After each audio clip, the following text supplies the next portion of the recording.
मैं सच्ची कहानियाँ सुनाना पसंद करता हूँ, झूठ बोलने से बचता हूँ। मैं आपको 3-4 छोटी छोटी कहानियाँ सुना रहा हूँ। ये सारी कहानियाँ सच्ची हैं, 1-1% सच्ची हैं, पर मैं किसी का नाम नहीं लूँगा।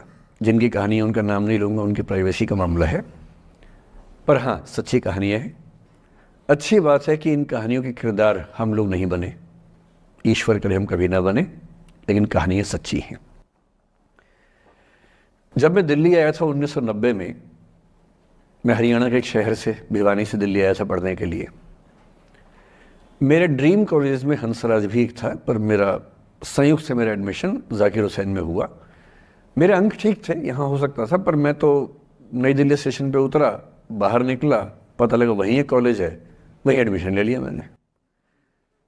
तो लोगों ने कहा कि यार कैंपस बड़ा अच्छा होता है। मैंने, अरे क्या फ़र्क पड़ता है, कॉलेज कॉलेज होता है, छंडो, यही छंडो में सिखाने आया हूँ आप लोगों को। ठीक है, स्टेशन से निकले वहीं कॉलेज है, मैंने घर जाना होगा तो आराम से कॉलेज से निकल जाएंगे, क्या रखा है कैंपस में। पर मेरा एक दोस्त जो मेरे साथ ही आया था उसी शहर से, उसने एडमिशन हंसराज कॉलेज में लिया। मैं और वो स्कूल के डिबेटर्स थे। डिबेटिंग में हम लोग स्कूल टाइम से काफ़ी एक्टिव थे। डीयू में आए तो यहाँ भी एक्टिव रहे। डीयू में मैंने करीब 5 साल डिबेटिंग की और मेरा ख्याल है कि लगभग 300-400 डिबेट्स मैंने जीती होंगी डीयू में, कुछ हारी भी होंगी, लेकिन मैंने खूब डिबेट, वो मेरा दरअसल दाना पानी था, रोजी रोटी मेरी वही थी कॉलेज के दिनों में। घर से पैसे मैं लेता नहीं था, मिलते भी नहीं थे, देना क्या था, मतलब ऐसी स्थिति भी नहीं थी उस समय मेरे घर में कि मिल सके। तो डिबेटिंग मेरा रोजगार था, एम्प्लॉयमेंट था, मेरा उससे काम चल जाता था आराम से। उसका भी चल जाता था, वो हंसराज से था, मैं जाकिर हुसैन से था। हम खूब डिबेट्स में मिलते थे। अक्सर ट्रॉफी या तो हम जीतते थे या वो जीतता था, कोई भी जीते रूम पे ही आती थी, क्योंकि हम रूममेट्स थे, एक साथ ही रहते थे। वो मुझसे योग्यताओं के मामले में 21 था, बल्कि अगर वो 21 था तो मैं 15 ही रहा हूँगा या 12 रहा हूँगा, 22 या 21 तो नहीं रहा हूँगा, मुझसे बेहतर था योग्यताओं में। बड़ा अच्छा व्यक्ति था। ग्रेजुएशन के बाद मैंने एमए हिंदी साहित्य में एडमिशन लिया, जबकि बीए ऑनर्स हिस्ट्री में किया था मैंने। उसने तय किया कि वो कुछ और करेगा, प्रोफेशनल कोर्स करेगा, नौकरी करेगा, तो वो चला गया दिल्ली से। मैं दिल्ली में रहा। फिर मैं एमए के बाद तैयारी करने लगा यूपीएससी की। तब तक मैं यूजीसी जेआरएफ कर चुका था। पहला अटेम्प्ट दिया, प्रीलिम्स हो गया। मेंस मेरा 96 के मेंस की बात कर रहा हूँ, मेंस शुरू होने वाला था, 2 दिन रह गए थे। करीब 10 दिन पहले वो मेरे पास आया हुआ था दिल्ली में, मिलजुल के अच्छे से बात करके गया था। उन दिनों उसका एक प्रेम संबंध कहीं हमारी ही एक मित्र के साथ चल रहा था। हम सब दोस्त थे, तो उनमें से 2 लोगों का आपस में का अफेयर था। मुझे नहीं पता क्या हुआ, लेकिन मेरे मेन एग्ज़ाम से 2 दिन पहले रात को 12 बजे एक फ़ोन आया और ये बताया गया कि मेरे दोस्त ने फंदा लगा के अपनी जीवन लीला समाप्त कर ली है। वो दिल्ली से दूर था कहीं, और जिस व्यक्ति के बारे में मेरी राय ये थी कि उतना जीवट वाला व्यक्ति कोई हो नहीं सकता, जो जिंदगी से हार सकता ही नहीं, जिसके होने से कई लोग हमेशा जीता हुआ महसूस करते हैं, वो चुपचाप एक बंद कमरे में जिंदगी से हार गया। मैं आज तक नहीं समझ पाया कि ऐसा कैसे हुआ। बाद में टटोला, उसके पेरेंट्स से बात हुई, भाई से बात हुई, उन्होंने उसकी याद में एक सोशल वर्क शुरू किया ताकि किसी और बच्चे को ऐसा ना करना पड़े। तो जो हल्का हल्का अनुमान हुआ वो है कि शायद कुछ ऐसा था रिलेशनशिप में जो नहीं संभल पाया था, और रिश्ता टूट ना जाए इसका दबाव बहुत ज़्यादा था, और वो दबाव झेल नहीं पाया। इस उम्र में ऐसा फेज आता है, कई बार आता है। ये एक कहानी है, हंसराज कॉलेज से ही जुड़ी है, इसलिए मैंने सोचा कि वहीं से बात शुरू करूँ। नाम जैसा कि मैंने कहा मैं नहीं बताऊंगा, तो नाम बताने का मतलब भी नहीं। और वो जिसकी मैं कहानी सुना रहा हूँ, आप लोगों के जन्म से पहले की बात है। आप तो सब 21वीं सदी वाले बच्चे होंगे ना, जेन ज़ी होंगे आप सब लोग, तो ये तो बहुत पुरानी बात है। एक दूसरी कहानी सुनाता हूँ।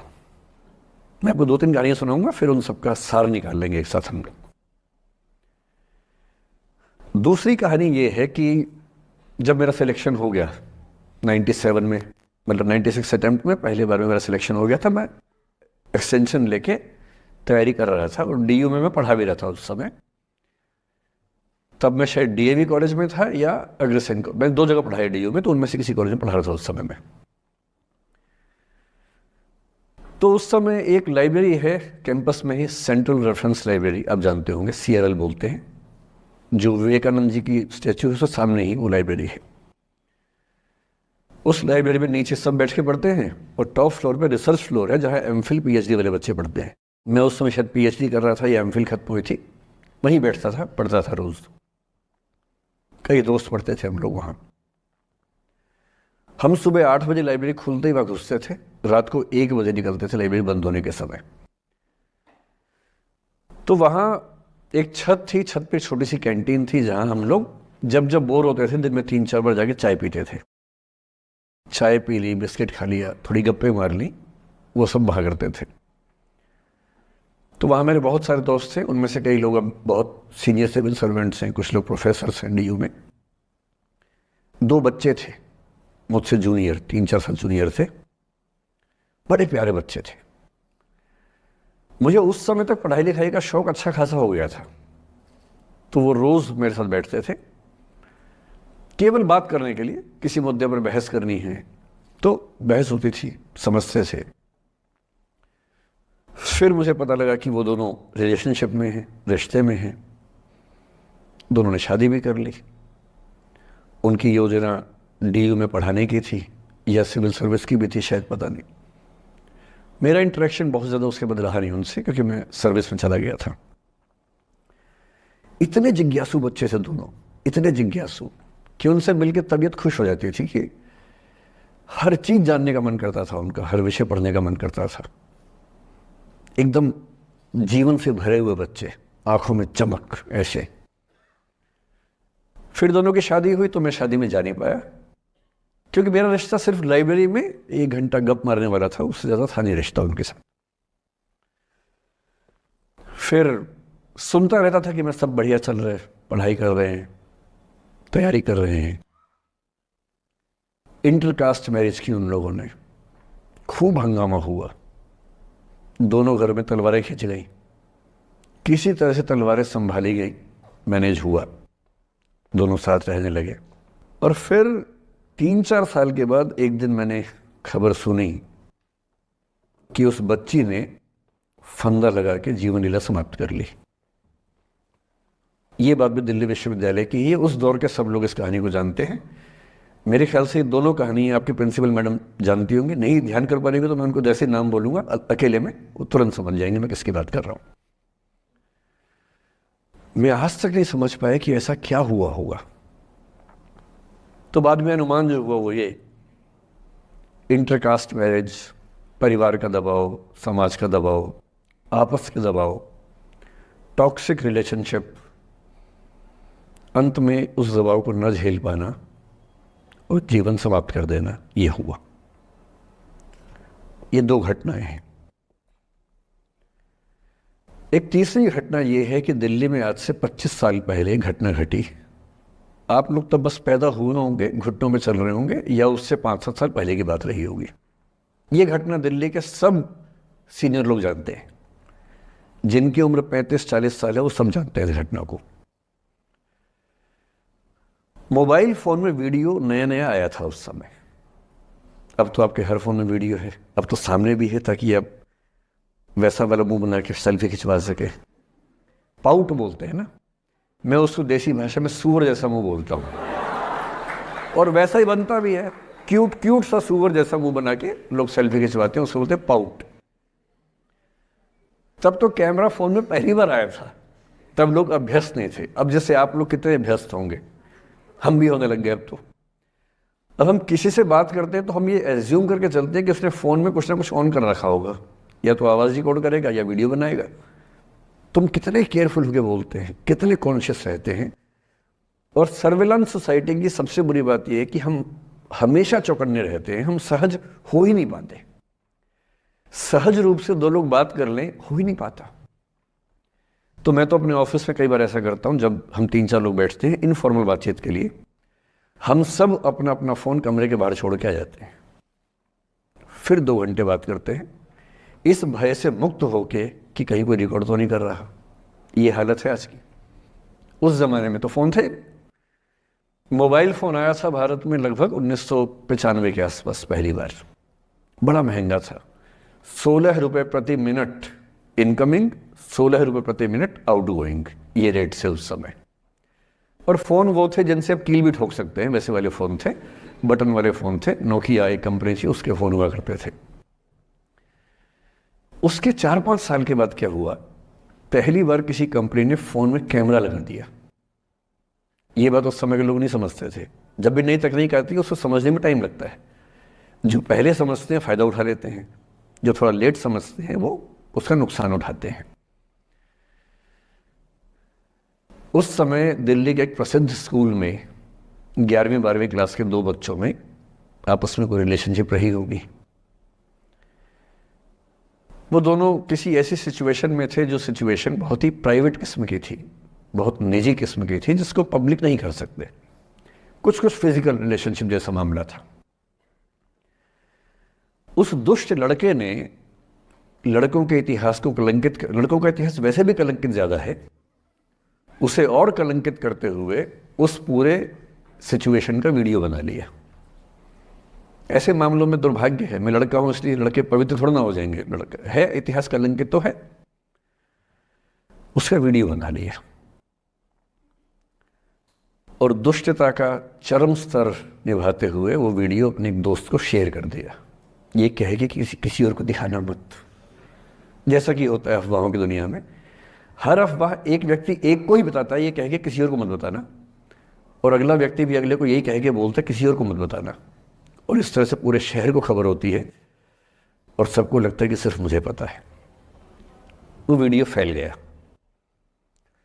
नए नए फ़ोन आए थे, पर वो फ़ोन कम लोगों के पास थे, कैमरे वाले फ़ोन। तो फ़ोन से कितना फैलता, ज़्यादा नहीं फैला। लेकिन उस समय दिल्ली की एक कुख्यात मार्केट हुआ करती थी, पालिका बाजार, अभी भी है, पर तब वो कुछ और कामों के लिए कुख्यात हुआ करती थी। अब तो कपड़े मिलते हैं, तब कपड़ों के साथ कई चीज़ें और मिलती थी वहाँ। जैसे गंदी फिल्मों की सीडी चाहिए हो तो वहाँ मिलती थी, ग्रे मार्केट में चोरी छिपे।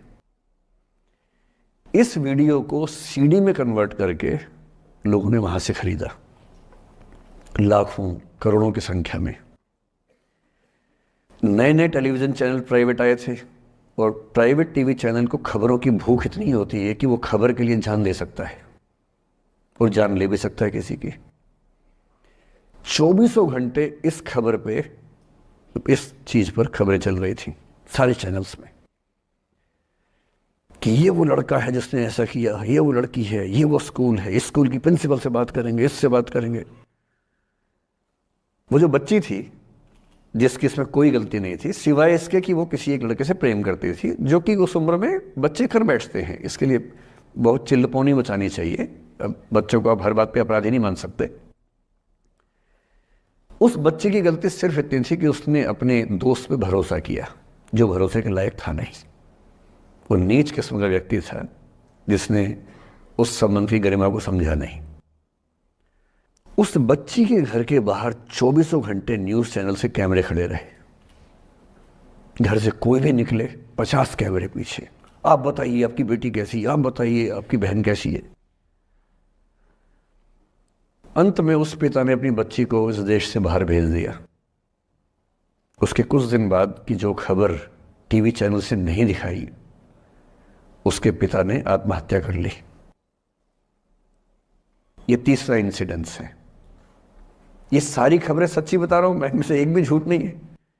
झूठी कहानियों से मोटिवेशन दिया जा सकता है, मैं जानता हूं, पर जब सच्ची कहानियां हैं तो मैं झूठ क्यों बोलूं? सारी सच्ची कहानियां बता रहा हूं मैं आपको। एक चौथी कहानी जो आप में से कई लोगों की होगी। मेरा एक स्टूडेंट है, सिविल सर्वेंट है, सीनियर लेवल पे है, करीब 40 साल का है। उसने आज तक शादी नहीं की। क्या उसकी शादी करने की इच्छा नहीं थी? पूरी इच्छा थी। फिर क्यों शादी नहीं की? भाई कुछ लोग तो होते हैं कि शादी करनी ही नहीं, कोई मिशन है। योगी जी हैं, मोदी जी हैं, ठीक है, उनका तो मिशन है। ममता जी है, उनका मिशन है। पर जिसका जीवन में ऐसा कोई मिशन नहीं है और जिसको प्रेम करने का मन भी करता हो, वो तो शादी करता है आमतौर पे। उसने शादी क्यों नहीं की जानते हैं?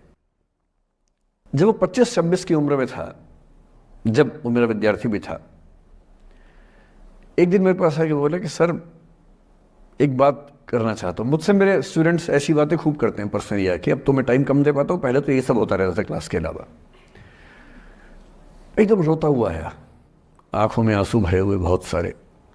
अरे क्या हो गया भाई?